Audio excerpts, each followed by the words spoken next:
Hello viewers, আপনারা সকলেই কেমন আছেন? অবশ্যই শীতের সকাল, শীতের মধ্যে অবশ্যই বেশি একটা ভালো নাই। খুব শীত, আমাদের দেশেও খুব শীত চলতেছে, আমাদের জেলায়ও মাদারীপুরে খুব শীত পড়তেছে। ঢাকা শহর আসছি, সেম শীতের মধ্যে আছি।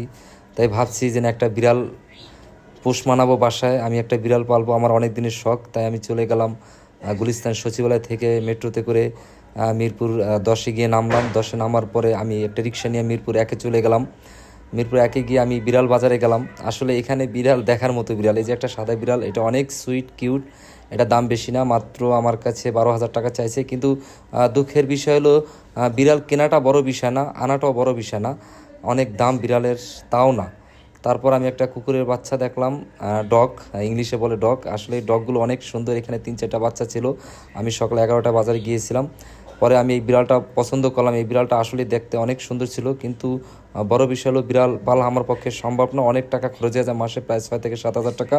তাই আমি ভাবলাম যে বিড়ালটা না নিয়ে আমি কিছু পাখি কিনি। অনেক সুন্দর সুন্দর পাখিগুলো আছে, বার্ড ডাক, টিয়া পাখি, কবুতর। অবশ্য কবুতরগুলো সবচেয়ে সুন্দর দেখায়। এগুলো সচরাচর বিভিন্ন জেলায় পাওয়া যায় না, শুধু একমাত্র এখানে আসলে পাওয়া যায়, এই মিরপুর 1 নম্বরে।